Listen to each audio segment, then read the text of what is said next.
Welcome back to my channel wisdom academy. I am Komal Dikshit and I know अभी जो बहुत सारे बच्चे हैं, जिन भी बच्चों का केवीएस इंटरव्यू के लिए सिलेक्शन हुआ है, काफ़ी सारी प्रॉब्लम उनको फेस करनी पड़ रही है क्योंकि कुछ भी पता नहीं चल पा रहा है और ना हम अपने स्कोर कार्ड देख पा रहे हैं और जो इंटरव्यू के लिए कॉल लेटर आना था वो भी अभी तक डाउनलोड नहीं हो पा रहा है। तो काफ़ी सारे बच्चों को प्रॉब्लम हो रही है कि क्या क्या डॉक्यूमेंट्स लेकर के जाएँ, क्या प्रिपेयर करें, बायोडेटा फॉर्म कितने लिखने हैं, स्पेशल अचीवमेंट में क्या लिखें। ठीक है, तो अभी आप लोगों को भी पता है कि कुछ प्रॉब्लम्स की वजह से मैं वीडियो नहीं बना पा रही, but today anyhow I manage to make this video.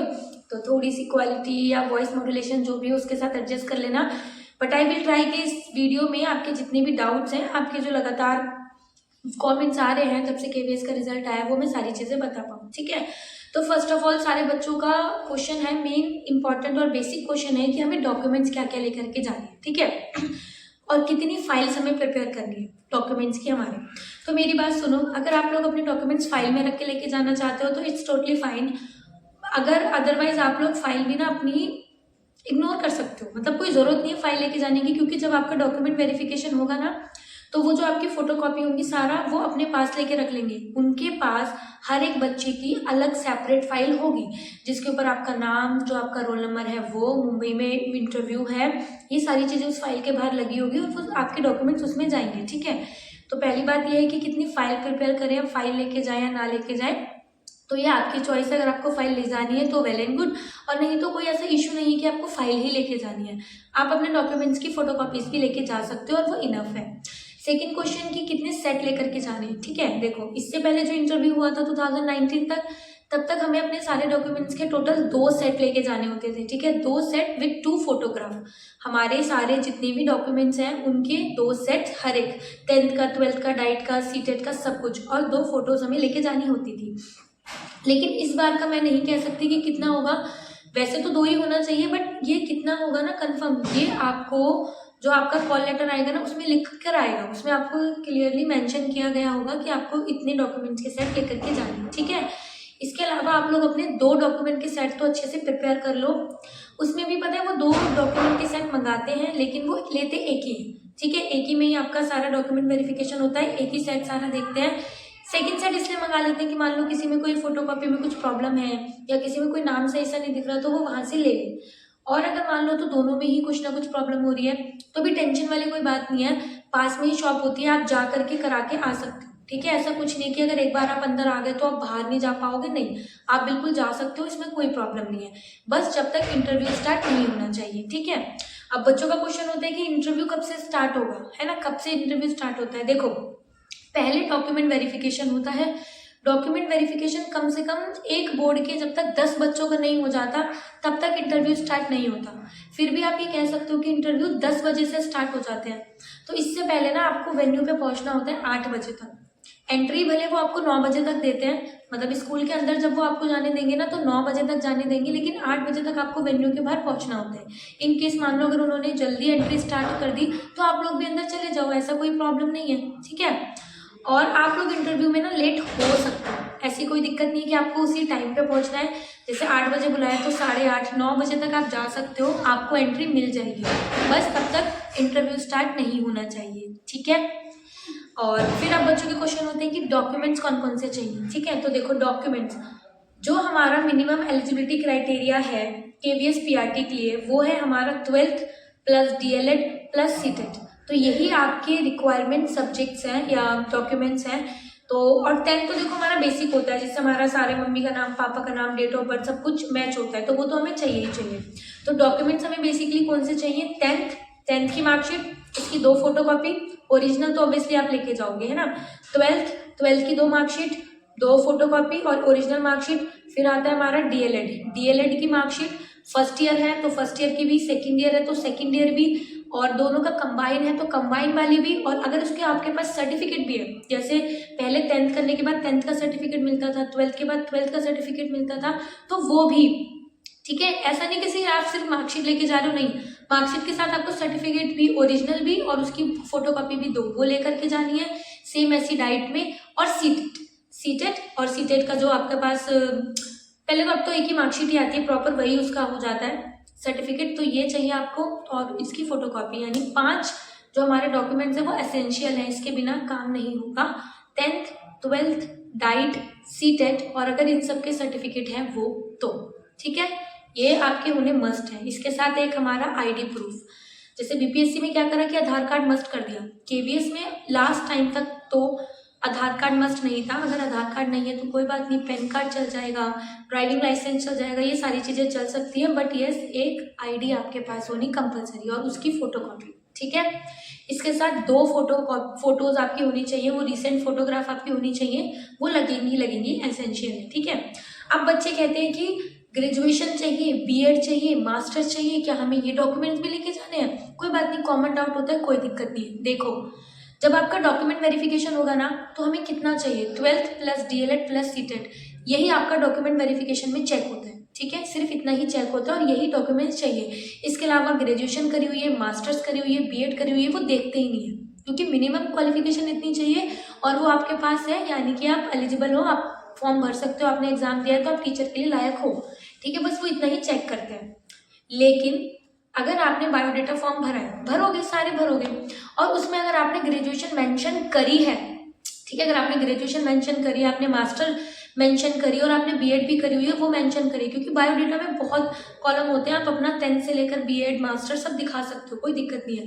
अगर आपने ये भी मेंशन करी है ना तो आप इनकी डिग्री और इनकी फोटोकॉपीज भी लेके जाना। देखो वैसे तो वो चेक करने वाले नहीं है, डाइट और सीटेट के अलावा वो आगे नहीं बढ़ेंगे। बायोडेटा फॉर्म में आपने क्या भरा है, जो चेक करते हैं ना उनको कोई मतलब नहीं है, बट फिर भी कोई रिस्क ना लेते हुए अगर आपने बायोडेटा फॉर्म में भरा है तो आप अपनी ग्रेजुएशन मास्टर उसकी जो फोटोज कॉपी है, जो भी डिग्री है, वो ज़रूर लेके जाना, अगर आपने मेंशन करा है तो। नहीं मेंशन करा फिर तो कोई प्रॉब्लम ही नहीं है, वो चेक भी नहीं करेंगे। और अभी भी अगर आपने भरा है और वो अगर चेक करते हैं तो अच्छी बात है, आप लेके गए हो, और चेक नहीं करते तो कोई बात नहीं, बट हमें किसी तरीके का रिस्क नहीं लेना, ठीक है। तो आप अगर आप बायोडेटा फॉर्म में ग्रेजुएशन मास्टर मेंशन करो तो ले जाना, वैसे चेक कोई नहीं करेगा, बट स्टिल आप ले जाना, ठीक है। फिर आप जैसे 10th की मार्कशीट बच्चों के पास कुछ ऐसी होगी, सीबीएसई वाली है ना, कुछ इस तरीके की, इतनी बड़ी, तो हमारा जो जिन भी बच्चों के पास है ये सेम ऐसी, तो उनका देखो सर्टिफिकेट भी यही है, मार्कशीट भी यही है। यूपीएससी के टाइम पे बहुत सारे बच्चे बोल रहे थे कि हमारे पास सीबीएसई वाली मार्कशीट है, सर्टिफिकेट नहीं है, तो टेंशन मत लो, यही हमारा सर्टिफिकेट है, यही हमारी मार्कशीट है। और जब आप इसकी फोटोकॉपी कराओगे ना, ट्राई करना पूरी आए, पूरी।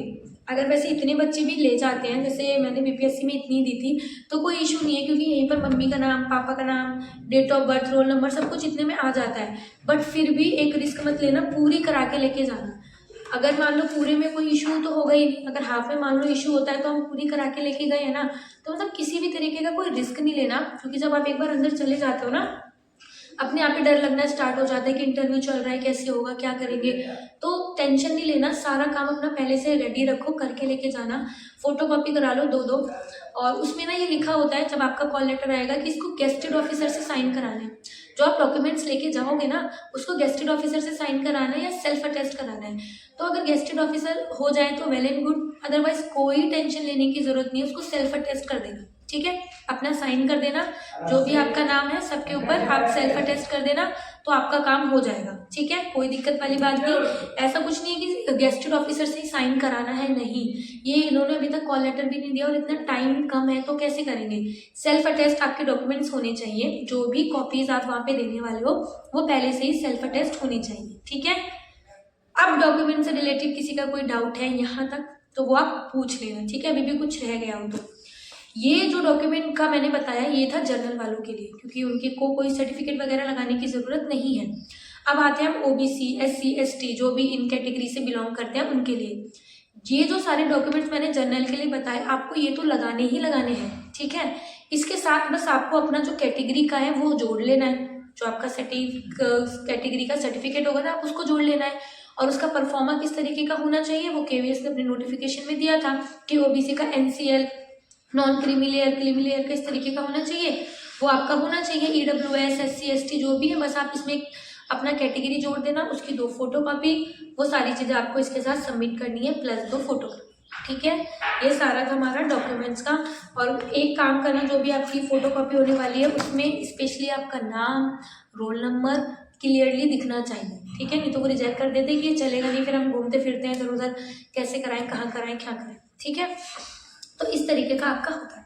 डॉक्यूमेंट वेरिफिकेशन के लिए एक जगह नहीं हो रहा होता, काफ़ी सारे रूम में बैठे होते हैं, 4-5 रूमों में डॉक्यूमेंट वेरिफिकेशन चल रहा होता है और एक रूम में कम से कम 4 लोग बैठे होते हैं आपका डॉक्यूमेंट वेरिफिकेशन करने के लिए।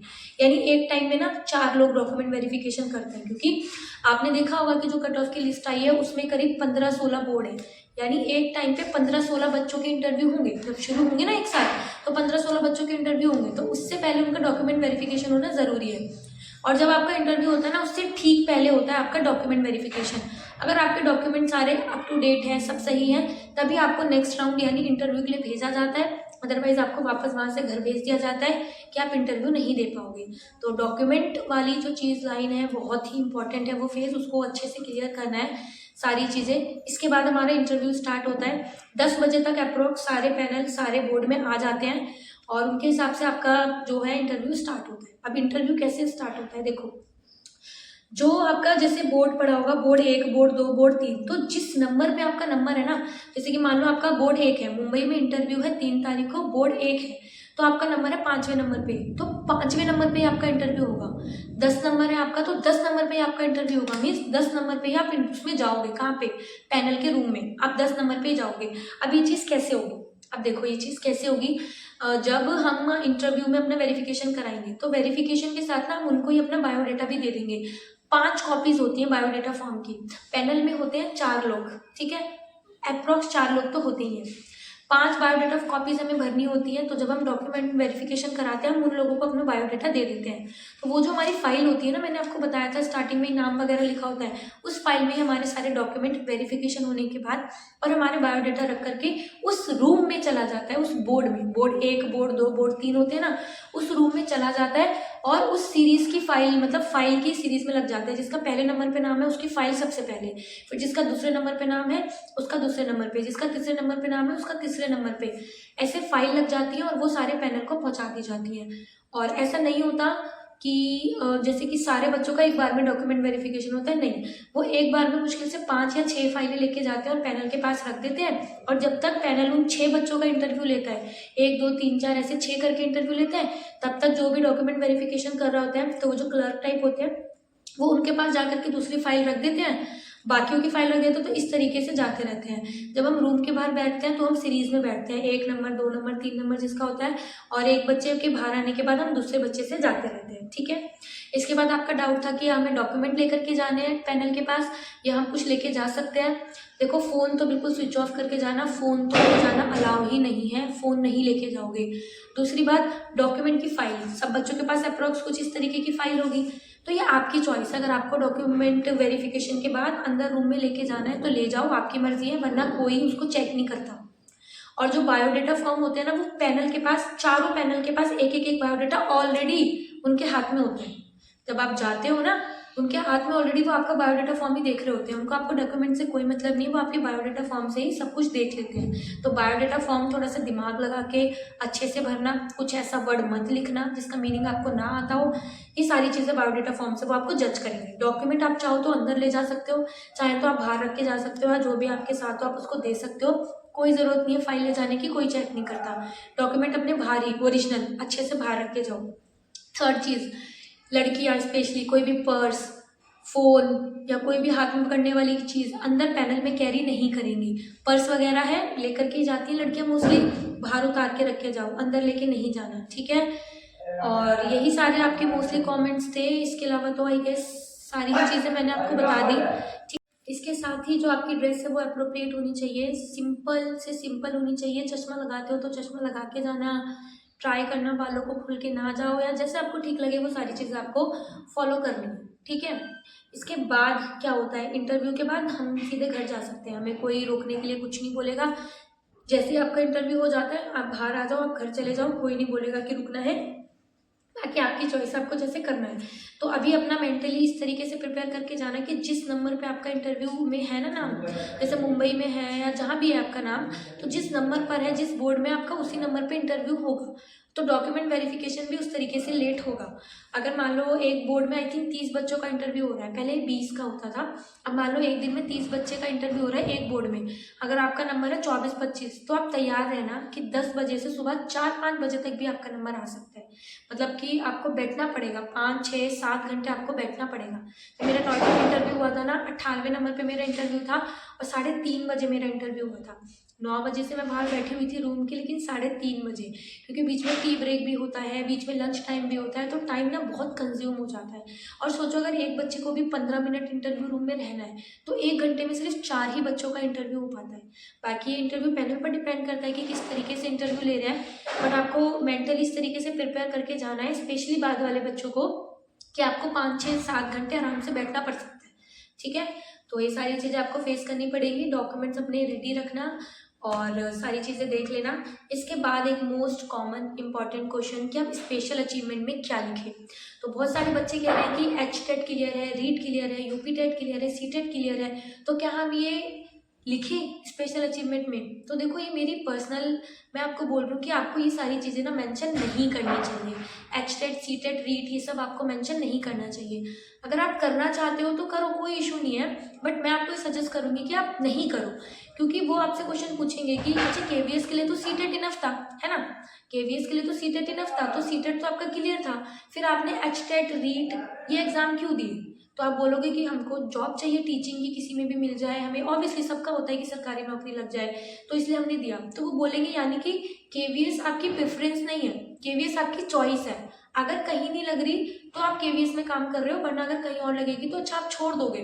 तो ऐसा कुछ वो क्वेश्चन कर सकते हैं। अगर स्टिल आपके लोग स्पेशल अचीवमेंट में लिख रहे हो ना, ये मेंशन कर रहे हो एचटेट, सीटेट, रीट क्लियर है, तो आप अपने आप को या ये आंसर ना प्रिपेयर करके जाना कि हम क्यों लिख रहे हैं। मीन्स एचटेट, सीटेट या वो जो क्वेश्चन पूछ सकते हैं, यहाँ से क्रॉस क्वेश्चनिंग हो सकती है, क्योंकि मेन बायोडाटा पे आपका इंटरव्यू डिपेंड करता है।